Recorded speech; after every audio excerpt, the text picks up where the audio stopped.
Hello বন্ধুরা, আজকে চলে আসলাম তোমাদের সাথে একটা দারুণ দিনের দারুণ একটা ব্লগ আর সুন্দর কিছু মুহূর্ত তোমাদের সাথে শেয়ার করার জন্য। তো সকাল সকাল সেই দিন উঠেই যেটা মেন কাজ ছিল সেটা হচ্ছে এই যে ব্রহ্মদেবের পুজো করা। তো এখানেই দেখতেই পাচ্ছ ওভেনের উপর আমি সিঁদুর আর এই যে ফুল দিয়ে একটু নমো নমো করে নিলাম। এরপরে শুরু করব হচ্ছে রান্না পুজো নবান্ন যাই বলো না কেন। এখানে দেখতেই পাচ্ছ কালকে রাতে এত কিছু জোগাড় করে রেখেছিলাম যাতে আমি আজকে তাড়াতাড়ি রান্না করতে পারি, মানে শুরু করতে পারি। রান্না তো আর তাড়াতাড়ি হবে না, এত কিছু রান্না, জানি না আদৌ কত রকম পদ হতে চলেছে। তো এখানে দেখো একটা বাটিতে প্রথমে যেটা নিয়ম 3 রকম জিনিস দিয়ে ভাপিয়ে ফেলা, প্রথম ওভেনের উপর ওটাই চাপাতে হয়। এরপরে আস্তে আস্তে আমি ভাজাগুলো কমপ্লিট করলাম, শাক করলাম, এত কিছু করলাম দেখতেই পাচ্ছ। তো এখানে দেখো বেগুন ভাজা, মিষ্টি কুমড়ো ভাজা, এটা হচ্ছে সব কিছু দিয়ে, মানে মটরশুঁটি, তারপরে বরবটি, পোস্ত, কালো জিরে, তারপরে দিয়েছি হচ্ছে জোয়ান, একটু খাবার সোডা, আর হচ্ছে অবশ্যই লবণ, হলুদ, চিনি একটু সামান্য। তো এটা দিয়ে ভালো করে ফেটিয়ে আমি বড়াটা করেছি। তার সাথে আছে এখানে দেখো মূলো ভাজা, পেঁপে ভাজা, আর এখানে রয়েছে ছোলা শাক, শিম ভাজা, এটা হচ্ছে মাটির নিচের আলু ভাজা, নারকেল ভাজা, আর এটা হচ্ছে বরবটি ডালকে ফেটিয়ে ভালো করে পেস্ট করে ফেটিয়ে এটাকে বেগুন দিয়ে ভেজেছি। বেগুনি বলতে পারো, কিন্তু একটু অন্যরকম টেস্ট। আর এই যে এই থালা তো কমপ্লিট। আর একটা কি বলতো, আমি প্রত্যেকটা থালাতে 5 রকম করে জিনিস রেখেছিলাম আমার গুনতে যাতে সুবিধে হয়, তার জন্য 5 রকম করে ভাজা হোক বা 5 রকম জিনিস যাতে করতে পারি সেটা। তো এই যে দেখতে পাচ্ছ এখানে আর একটা থালা রয়েছে, এটাতে হচ্ছে বাদাম ভাজা, নতুন আলু ভাজা যেটা আমি করেছি হচ্ছে পোস্ত দিয়ে, তার সাথে ছিল পটল ভাজা, কাঁচকলা ভাজা, আর এখানে ছিল করলা ভাজা। আর এই যত কিছু সবজি দেখতে পাচ্ছ সবগুলো মিক্স করে হচ্ছে ওই চটচটি টাইপের ওই সবজিটা বা মিক্স সবজি। আর এটা হচ্ছে বরবটির ডাল, আর দেখতে পেয়েছো ফুলকপি, আলু, ক্যাপসিকাম দিয়ে একটা সবজি, আর এটা হচ্ছে আমড়ার চাটনি। তো এই হচ্ছে আজকে আমার খাবার দাবার, এত কিছু টোটাল। এখনও তো আরও কিছু বাকি রয়েছে, মানে হচ্ছে নতুন চালের ভাত প্লাস হচ্ছে পায়েস করা, তো ওটা পরে করব। আর এই যে দেখো রান্নার পরে আমার দেওয়াল, ওভেনের পেছনের দেওয়াল বলো, ওভেন বলো, মানে এতটা বেশি নোংরা হয়ে গিয়েছিল না, আমার মাথা না বনবন করে ঘুরছিল। সিঙ্কের অবস্থাটা জাস্ট দেখেছো, এত বড় সিঙ্ক তবুও এরকমভাবে ভরেছে, কতগুলো বাসন হয়েছে, আর এতগুলো রান্না, বুঝতেই পারছো। তার সাথে সাথে মেয়েকেও বসিয়েছিলাম, একটু দেখা না করলে হবে না, ওকে একটু লেখাচ্ছিলাম, পড়াচ্ছিলাম। আর তারপরেই রান্নাঘরের মোটামুটি কাজ কমপ্লিট করে এই যে মেয়েকে করিয়ে দিয়েছিলাম স্নান, আর ওকে একটা নতুন ড্রেস পরিয়েছিলাম যেটা ওর বার্থডেতে ওর বড় মামা দিয়েছিল।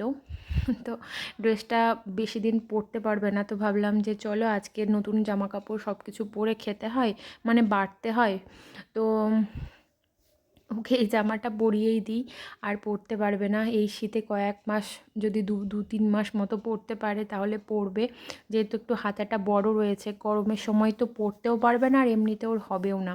তো ও কিছু একটা বলছিল, আমি তো ভয়েস ওভারটা পর থেকে দিচ্ছি তো কি বলবো, ওকে স্নান ধান কমপ্লিট করার পরে ওকে রেডি করিয়ে একটু বসিয়েছিলাম।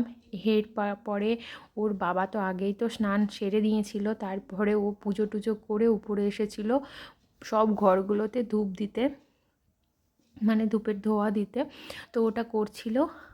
এই যে দেখো আমার গপু সোনার জন্য নবান্ন স্পেশাল নিউ সোয়েটার। তো সবাই তো নতুন জামা কাপড় পরে নবান্ন করবে, আমার গপু সোনাও কেন বাদ থাকে, ওই জন্য দেখো একটা সোয়েটার নিয়ে এসেছিলাম, ওইটা ওকে চেঞ্জ করে দেব। তো আমার মেয়েটা স্নান তো করিয়ে নিয়েছি, তো ভাবলাম যে চলো ওকে নিয়ে যাওয়া যাক, ও একটু ব্যাপারগুলো যে জানবে, ভালো লাগবে ওর। তো এই যে আমি তো স্নান করলাম, আর আমার মেয়ে আর আমি যাচ্ছি হচ্ছে এখন নিচে। আমি তো রান্নার দিকটা সামলাচ্ছিলাম আর মা সামলাচ্ছে হচ্ছে পুজোর দিকটা। যেহেতু আজকে তোমার একটু স্পেশালভাবে সব কিছু করতে হয়, পুজোটাও একটু কি বলবো, থালাতে 5 রকম সাজিয়ে থোকা দিয়ে সব কিছু দিয়ে, তো মা জোগাড় করছিল। আমিও পুজো করব, সবাই পুজো করবে আজকে। তো এই যে দেখো চলে আসলাম, এইদিকে দেখো সব কিছু প্রায় রেডি। দইও দিয়েছে, দেখতেই পাচ্ছ, দইটা নিয়ে আসা হয়েছিল 1 কিলো মতো, তো এটাই দিয়ে দিয়েছে। আর এখানে দেখো অনেক কিছু দেওয়া হয়েছে, চিড়ে, গুড় নতুন চিড়ে সব কিছু। এদিকে তো আমি পুজো করলাম, আর এইদিকে দেখো তোমাদের দাদাভাই এখানে সব কিছু মানে চিড়ে, দই, কলা সব কিছু মাখিয়ে 7 জায়গায় দিয়েছে। প্রথমে একটা কলা পাতায়, আখর কলা পাতা যেটাকে বলে, মানে অক্ষত কলা পাতা, তো সেই পাতাতে দিয়ে পূর্বপুরুষের উদ্দেশ্যে এটাকে রাখা হয়। তো ওটা ছাদে রাখতে গেল। আর ছোট ছোট যেই কলা পাতাগুলোতে দিয়েছিল সেগুলো প্রত্যেকটা ঘরের দরজাতে দরজাতে দেওয়া হবে। এরপরে তো এগুলো যতগুলো নিয়মকানুন ছিল মোটামুটি করা হলো। এরপরে চললাম হচ্ছে ছাদে প্রসাদ নিয়ে। আর এই যে দেখো সবাই চলে এসেছে ছাদে। আর আমি তো থালাটা নিয়ে এসেছি, আরও কিছু সাথে নিয়ে এসেছিলাম, তোমাদের দাদাভাইকে থালাটা নিলাম। আর এই যে দেখতে পাচ্ছ, আমাদের আর কোনো টেনশন নেই, খেতে দেওয়ার লোকের আর দরকার হবে না। এই যে আমার মেয়েটা দেখো বলছে আমি পাতা দেবো, থামো, তোমাদের সবাইকে খেতে দেবো। তো বেশ ভালো লাগছিল, মজা লাগছিল সবাই মিলে একসাথে। সচরাচর আমাদের হয় না, কেন বলো তো? কারণ হচ্ছে বাবা মা পুজো করে, এক টাইমে খাবার খায়, আর তোমাদের দাদাভাই তো অফিসের সময় অফিসের টাইমে খাবার খায়, আমি আমার মেয়ে একসাথে খাই, তো সবাই মিলে একসাথে হয় না। এদিকে তো আমিষ নিরামিষের একটা আলাদা ব্যাপার রয়েছে। তো যাই হোক, বেশ দিনটা মুহূর্তগুলো এনজয় করছিলাম সবাই মিলে। এখানে আমি দেখো খাবারগুলোকে পরিষ্কার করে গুছিয়ে পেপার দিয়ে ঢেকে রেখেছিলাম। এখানে বাসনকোসন পরিষ্কার তো আগেই করেছি। এরপরে হচ্ছে আমি একটু খাবো, কারণ হচ্ছে আমি চিড়ে, দই এগুলো খেতে পারি না, দই তো আমি খাই না একদমই। তো এই যে এখানে নতুন বরবটি সেদ্ধ করেছিলাম, আর হচ্ছে চা, যেটা আমার লাগবেই, খেজুর গুড়ের চা মাস্ট আমার এখনকার, মানে শীতের একটা স্পেশাল খাবার বলতে পারো আমার জন্য, ডেলি ডেলি আমাকে বানাতেই হবে। আর এখানে রয়েছে হচ্ছে নতুন চালের মুড়ি, আজকে সবই নতুন নতুন। এরপরে খাওয়া দাওয়া করে এই যে মা মেয়ে মিলে একটু টাইম স্পেন্ড করছিলাম, বেশ ভালো লাগে ওর সাথে কাটাতে। যতদিন ছোট থাকবে ততদিনই মায়ের কাছে কাছে থাকবে, বড় হলে তো হয়েছে। এখন যেমন আমার সাথে আর মায়ের সে মতো করে কাটানো হয় না মুহূর্ত। যতটুকু পারি চেষ্টা করি। ওই বাড়িতে গেলে কোথাও আর বেরোতে ইচ্ছে করে না, যেটুকু টাইমের জন্য যাই মনে হয় যে মা বাবার কাছেই থাকি। কোথাও আর ঘুরতে যেতে, কারো বাড়ি যেতে ইচ্ছা আর হয় না, জানো তো। তো যাই হোক, এরপরে বিকেল একদম হয়ে এসেছে, সন্ধে লাগবো, বিকেল কেন, বিকেল গড়িয়ে সন্ধে লাগবো হয়ে এসেছে। এখানে সবাই দেখো গম্ভীরার সামনে খেলা করছে। আর এই যে দেখতে পাচ্ছ আমার চেয়ারের অবস্থা, চেয়ারটাকে পুরো ফেলানো রয়েছে, আমার মেয়েরই কাজ। আর এই রকম ছিল ক্যামেরাটা, আমি পরে বুঝতেই পারিনি। যাই হোক, এটা আর কাটলাম না, কারণ কি বলতো, আমি হয়তো ওদিক থেকে আসছিলাম আর ক্যামেরাটা উল্টোভাবেই ছিল, তাই এরকম অবস্থা। সবাই ভুল ভেবো না, কিছু উল্টোপাল্টা ভেবো না। তো ঘুমোচ্ছিল ওরা বাবা মেয়ে মিলে, আমি তো তার মাঝে একবার ছাদে গিয়ে ছাদের গাছগুলোকে জল টল দিয়ে আসলাম। এরপরে আমার লাগবে হচ্ছে 2-3টে জিনিস, যেটার জন্য আমাকে যেতেই হবে। আর তোমাদের দাদাভাইকে সেই ঘুম থেকে উঠিয়েছি, বলছি চলো চলো, চলো না করে ওকে রেডি করিয়েছি। মেয়ে তো ঘুমোচ্ছে, বলছি চলো এখানকার লোকাল মার্কেট থেকে নিয়ে আসবো। কি বলো তো, বলে না এখনকার খুব ট্রেন্ডিংয়ে চলছে, শখের মানুষকে বিয়ে করেছি বস, ইচ্ছে, তারপরে শখ তো পূরণ করতে হবে, তাই না? তো এরকম হচ্ছে ব্যাপার। আর হ্যাঁ, একটা জিনিস আমি যদি বলি তো কথাটা রাখার যতদূর সম্ভব চেষ্টা করে। তো এবার আমি যাচ্ছি হচ্ছে কালকে হচ্ছে ইতু পুজো, তার জন্য ঘট নিতে।